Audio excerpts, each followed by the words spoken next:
Sir তো একদম বোবা হয়ে গেছে। ওসি স্যার আমাদের পক্ষে ছিল, বাট একদম বোবা হয়ে গেছে। আমি তো তারেক রহমান আসলে বাংলাদেশে পা দিলে আমি তো আপনাদের ওই যে কি পার্টি অফিস, ওখানে যাই আমি আগুন লাগাই দেবো। 15 মিনিটসের অনুসন্ধানে আমরা পুতুল নামে এক নারীর সন্ধান পেয়েছি, যাকে বিয়ের প্রলোভনে শারীরিক সম্পর্কের পর শরীফ ছুঁড়ে ফেলে দিয়েছে। তাছাড়া আমার কাছে কোনো পথ নাই, যদিও আমি এটা চাইনি। ডিআইবি পুলিশ কমিশনার এমন কেউ নাই যে আমাদের ক্যাম্পে আমার স্যারকে ফোন দিচ্ছে না, যাতে আপনার মামলাটা আদালতে পুট আপ না করা হয়।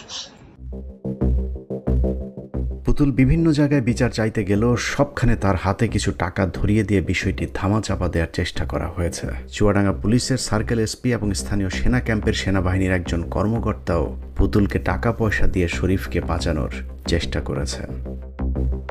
তো এই যে 2 দিন আগে আবার জানালো যে আপনি যদি মনে করেন ক্যাম্পে বসে 1 কোটি 2 কোটি যা করবেন, হ্যাঁ, আর নতুবা যদি বিয়ে করতে চান বিয়ে করে ফেলেন।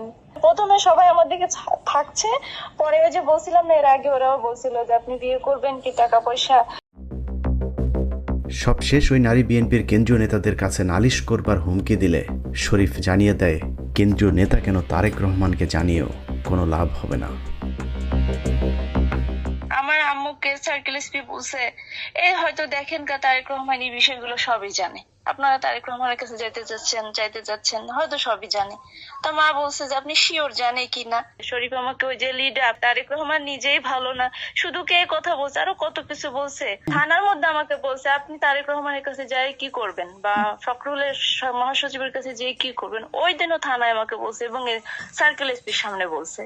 তারেক রহমানকে জিজ্ঞাসা করবো, সার্কেল এসপি তো পুরো ওদের হয়ে কাজ করছে। ওসি স্যার তো একদম বোবা হয়ে গেছে। ওসি স্যার আমাদের পক্ষে ছিল, বাট একদম বোবা হয়ে গেছে। আমি তো তারেক রহমান আসলে বাংলাদেশে পা দিলে আমি তো আপনাদের ওই যে কি পার্টি অফিস, ওখানে যাই আমি আগুন লাগাই দেবো।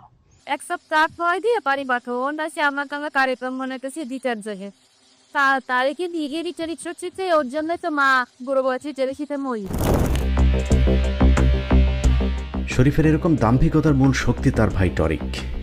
আওয়ামী লীগ সরকারের আমলে রাজনৈতিক সকল সুবিধা নিয়েছেন। প্রধানমন্ত্রী, রাষ্ট্রপতি থেকে শুরু করে আওয়ামী লীগের বিভিন্ন নীতি নির্ধারকদের সাথে তার ঘনিষ্ঠতার প্রমাণ আমাদের হাতে এসেছে। বিভিন্ন সময় প্রকাশ্যে নিজেকে ছাত্রলীগ নেতা হিসাবে পরিচয় দিয়েছেন, তারপরেও তিনি এখন চুয়াডাঙ্গা বিএনপির কাণ্ডারি।